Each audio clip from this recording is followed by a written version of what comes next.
Oxygen, sulphur, hydrogen, carbon, nitrogen और sulphur, ये सबसे ज़्यादा पूछे जाते हैं। ठीक है, चलिए ये तो यहाँ पे हो गए।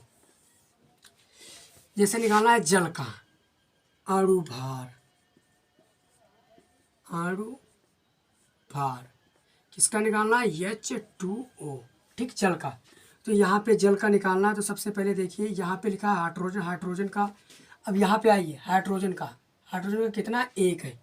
तो यहाँ पे 1 गुणे 2, भाई 2 यहाँ पे ये लगा है, ध्यान से समझिएगा। यहाँ पे 2 ये लगा है, तो 2 लगा है तो यहाँ पे 1 गुणे 2 हो जाएगा। फिर यहाँ पे क्या हो जाएगा? प्लस।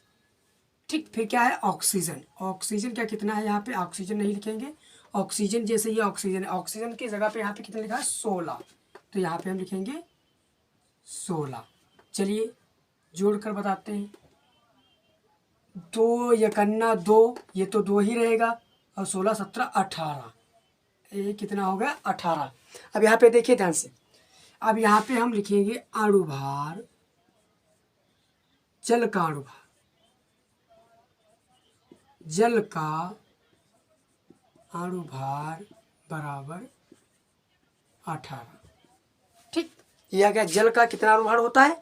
अब हम कोई पूछ लिया कि भैया जल का अणु भार बताइए, तो कितना होता है? 18 होता है।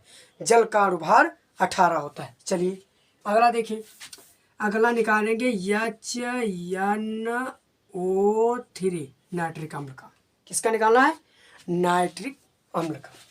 ठीक, नाइट्रिक अम्ल। ठीक, नाइट्रिक अम्ल का, इसका देखिए कितना है। यहाँ पे करेंगे अणु भार बराबर, अणु भार कितना निकालना है? इसका निकालना। आ जाइए यहाँ पे, सबसे पहले ध्यान दीजिए सूत्र के अनुसार। यहाँ पे सबसे पहले H पढ़ रहा है, यहाँ पे देखिए कितना है? 1। यहाँ पे 1 लिख दिया। ठीक, 1 लिखा, फिर क्या है? प्लस। N कितना है? नाइट्रोजन का कितना है? 14। नाइट्रोजन का कितना है? 14 लिखा। ठीक, फिर क्या है? प्लस। ऑक्सीजन का कितना है? 16 गुणे 3, क्योंकि यहाँ पे ये 3 है, इसकी क्या लिखा है? 3 है, तो 16 क्या हम 3 बार मतलब जो है गुणा करेंगे।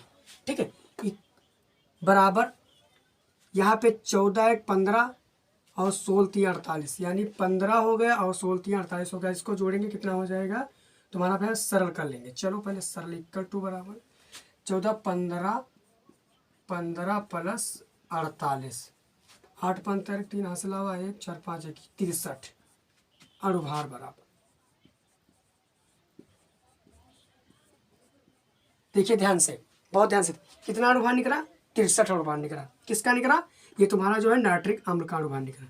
A2, ये नाइट्रिक अम्ल का कितना है? 63। अब यहाँ पे एक फार्मूला मैं लिख रहा हूँ, जैसे फार्मूला कहाँ पे लगता है? यहाँ पे एक फार्मूला लिख रहा हूँ, जैसे मूलता कर ML बराबर इक्वल टू W इंटू, और कितना कांटेक्ट संख्या तुम्हारी 1000 हो गई। ये तुम्हारा M बराबर क्या होता है? अणु भार। जो M हमारा होता है कैपिटल M, ये होता है हमारा अणु भार, इसको कहते हैं अणु भार। यहाँ पे इसकी जगह पे यहाँ पे जो इक्टू, जिसे या लीटर में निकालना या आयतन में निकालना है, ML में निकाल लिया, चलो ठीक है, जिसमें निकालना यहाँ पे जो है रख दिया जाता है। यहाँ पे अणु भार जो इसका मतलब होता है अणु भार। जब हम यहाँ पे अणु भार रखेंगे, जैसे 63 आया, तो यहाँ पे इक्वल टू बराबर और कंटेंट संख्या और 63, और यहाँ पे जो कुछ 100 आया, ये इसका ऐसे हल करेंगे, और यहाँ पे जितना आया, जैसे 68 आ गया और यहाँ पे 63 आ गया, तो हल करेंगे तो आगे से निकल जाएगा। इसका न्यूमेरिकल भी है।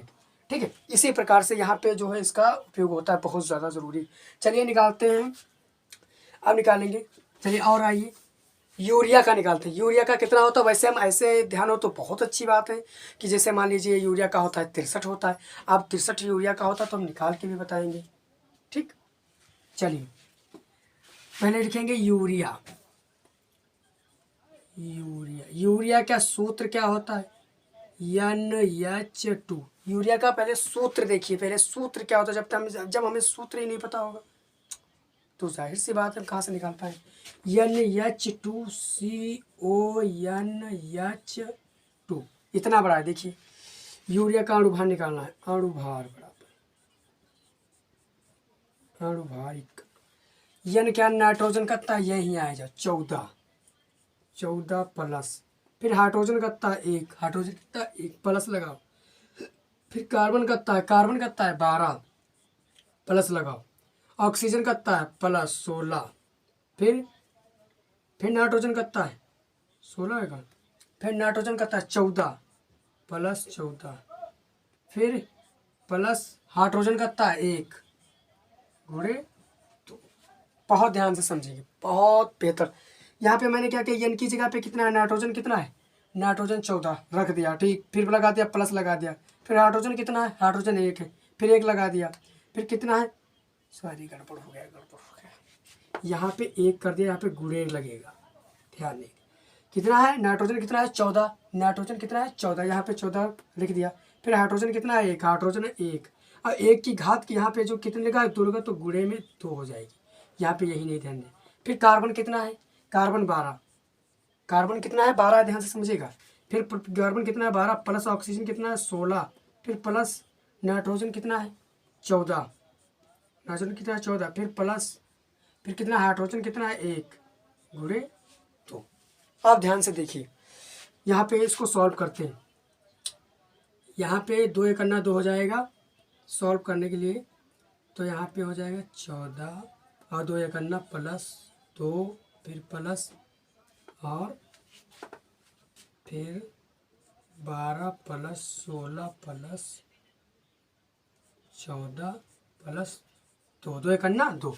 अब इसको जोड़िएगा, 2 4 2 6, 6 6 12, 13 14, 15 16, 17 18 19 20, 20 का 0 हासिल है 2।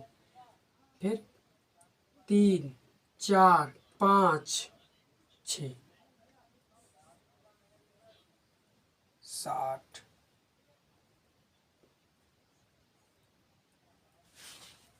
यूरिया 6 बराबर इक्वल टू बराबर यहाँ पे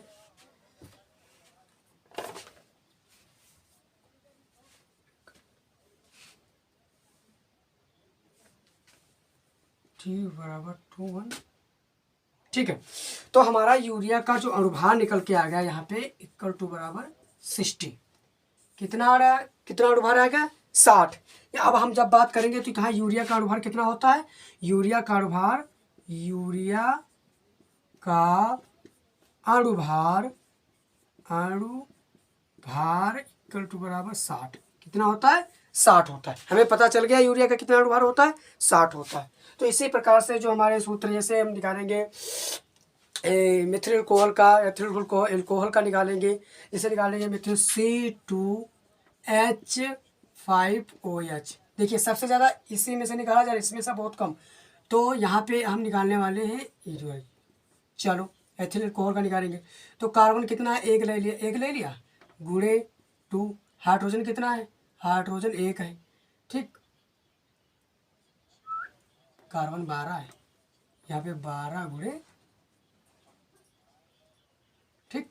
कार्बन 12 है, 12 गुणे 2 हो गया। हाइड्रोजन कितना 1 है, प्लस 1 गुणे 5। फिर कितना है प्लस ऑक्सीजन कितना है 16 प्लस हाइड्रोजन कितना है 1। यहाँ पे सॉल्व करेंगे 12 दूना